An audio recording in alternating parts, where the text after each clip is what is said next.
Perdón, Federico Navarrete. Federico, perdóname, te ofrezco una disculpa, ¿eh? Fue un lapsus mío. Perdón, Federico, gracias que estás con nosotros. ¿Cómo estás? Es un gusto estar aquí. Bien, gracias. ¿Cómo te va en el encierro?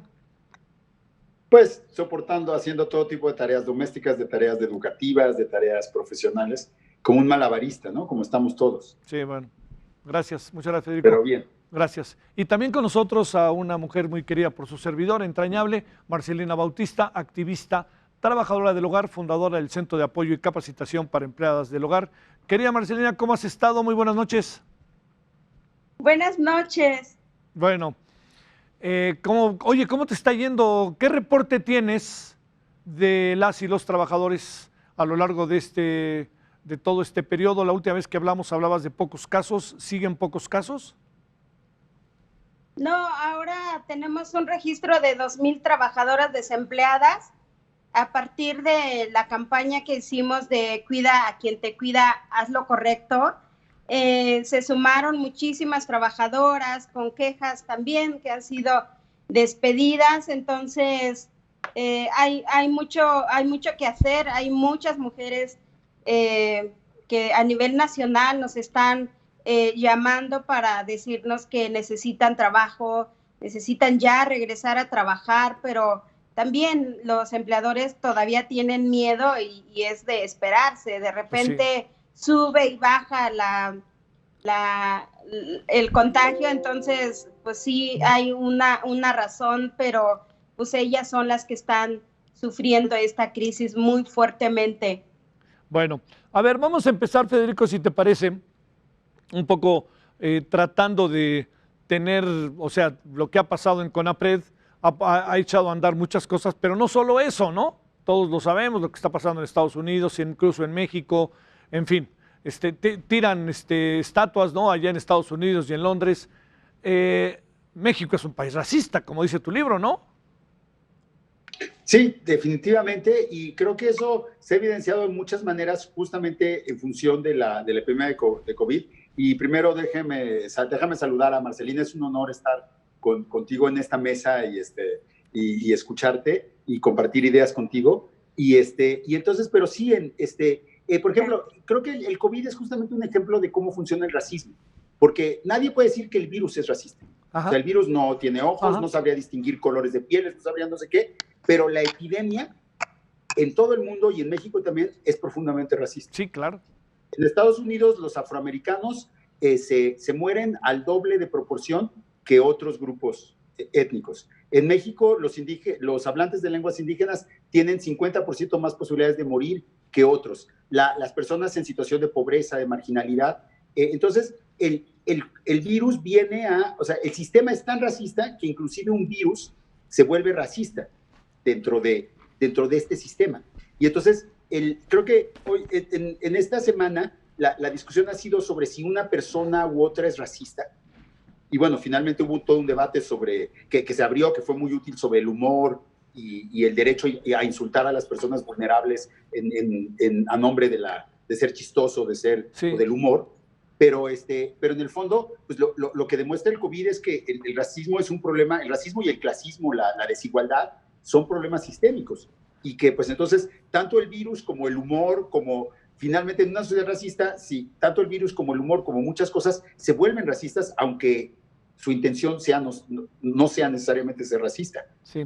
Oye, Federico, déjame plantearte, la directora de CONAPRED y algunas personas, te pregunto, ¿podrían ser también, podrían asumir que con ellas son sujetos de racismo, por lo que se dice que si es gente con dinero, que es gente que no necesariamente lo tiene, ¿no? Digamos que son gente que tienen apellidos de alcurnia, alguna cosa así, que se vayan y que nos dejen a nosotros. Esa problemática que empieza a surgir, ¿cómo la ves? Incluso adiós muera blanco, o que decían, ¿no? En la manifestación, ¿te acuerdas, no? Que aparecían algunas consignas que tenían que ver con el color de piel. Bueno, yo diría que es lamentable que se le señale si se está señalando una cuestión como su color de piel o simplemente su apellido.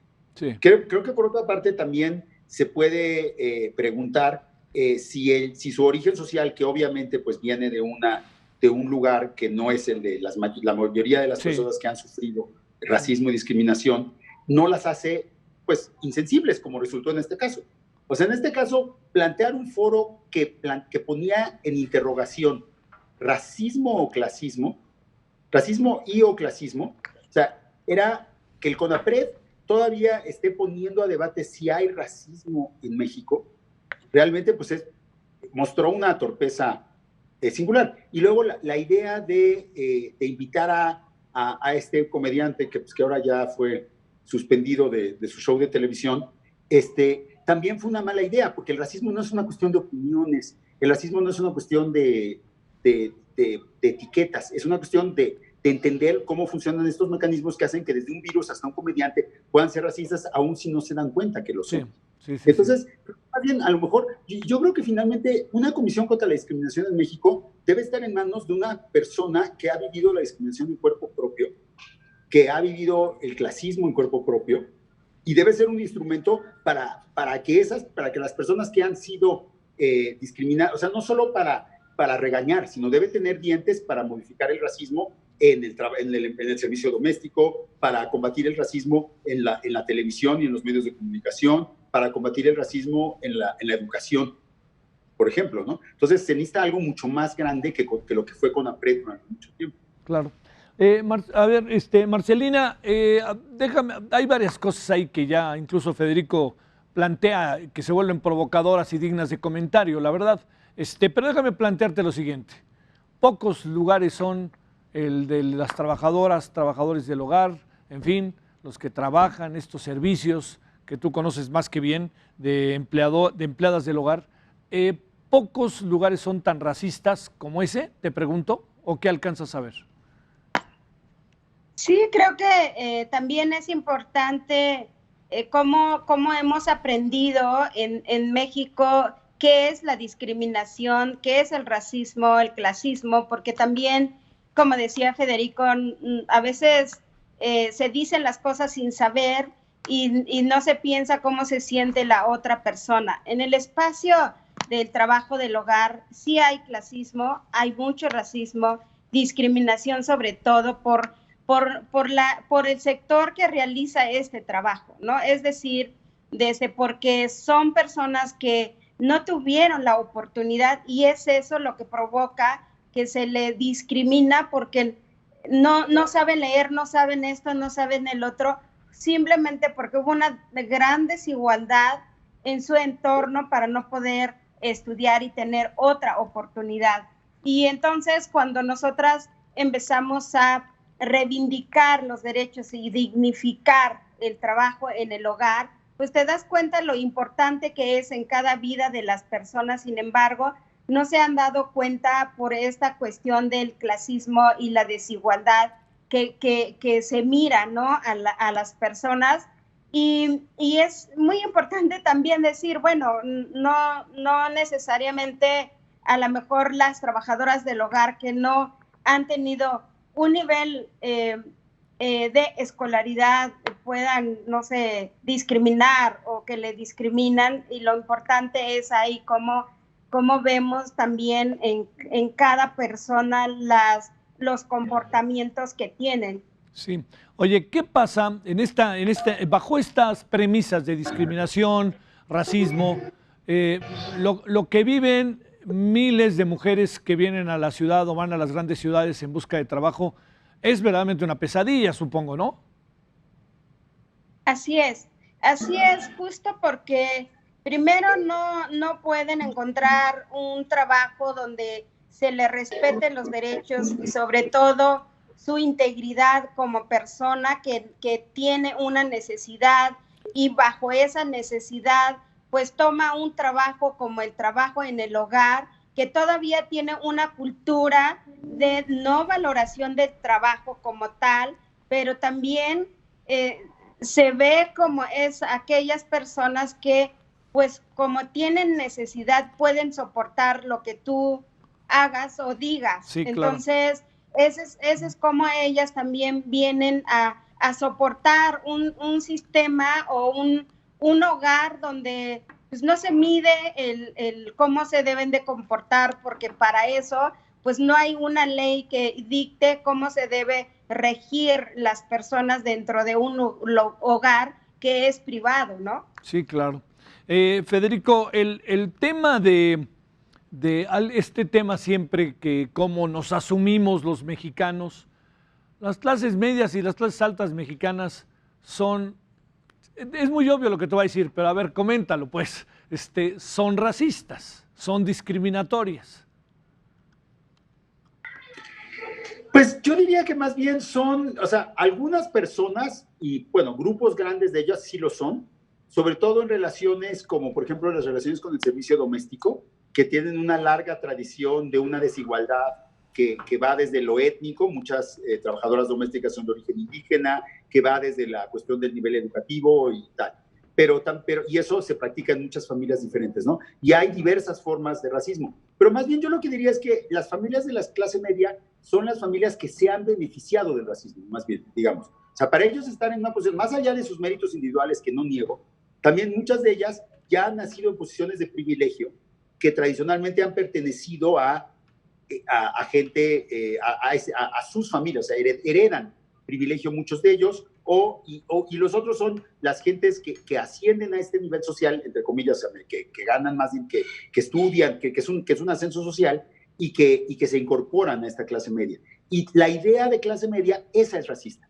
Porque, por ejemplo, si vemos la publicidad, pues la clase media, tú buscas familia mexicana feliz y salen puros imágenes de gente blanca. Pareciera que las familias que tienen la piel de otro color, pues no pueden ser felices o no pueden. Busca familia moderna y todos tienen los ojos azules. Sí. Porque pues, la modernidad no puede tener los ojos, el pelo rizado o los ojos negros. Entonces, el problema, o sea, no es tanto hay muchas personas que a lo mejor son racistas, hay muchas otras que estoy seguro que no lo son, pero la idea misma de lo que es ser de clase media, de cómo es ser una persona pues de un buen estatus socioeconómico y con ciertos privilegios en México, es en sí misma racista porque está asociada con las tiendas, los grandes almacenes que solo tienen modelos blancas, con la importación de productos que los diferencian del resto de la población. Entonces, sí, o sea, sí, es más bien, otra vez, es la estructura social, el sistema el que es racista también. Sí. Y mucha gente, obviamente, pues eso lo convierte en creerse que son mejores que los otros. Bueno, a ver, vamos cerrando si les parece. Tenemos 3 minutos. Marcelina, déjame preguntarte inevitablemente, ¿qué piensas del tema CONAPRED? Y te diría, yo quisiera pensar que tiene remedio y trapito, que es un asunto que a lo mejor se readecúa, pero no desaparece. No veo cómo pueda desaparecer en un país como el nuestro. ¿Qué piensas, Marcelina? Pues CONAPRED ha sido una institución, creo que elemental en visibilizar pues estas formas de discriminación y ha puesto, creo, va poniendo como un cambio cultural en el cual la gente sí se tiene que dar cuenta de cómo se comporta, cómo se comunica o cómo mira a otras personas para decir, no estoy haciendo bien las cosas y veo que la gente no se siente bien o cómo me siento cuando la otra persona habla de alguna forma de mí. Entonces, lo que quiero decir de CONAPRED es, creo que ha atendido las poblaciones vulnerables como trabajo en el hogar, pueblos indígenas, afros y distintos grupos que creo que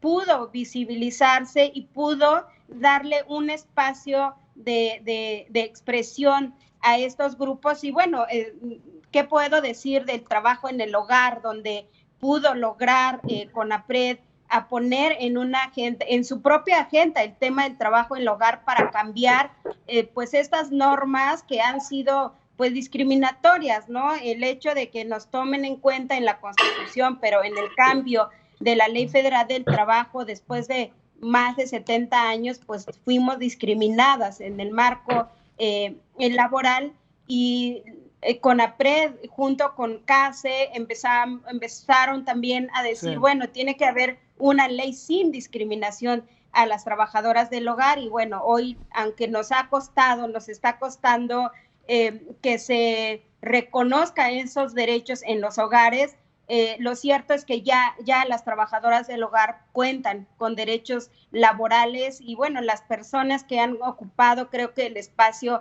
en el CONAPRED han sido personas con convicción para poder, creo que, arropar grupos que han tenido necesidad de visibilizar su situación. Sí. Federico, minuto, cuéntanos, ¿qué piensas de este asunto de CONAPRED? ¿Cómo lo ves desde tu perspectiva?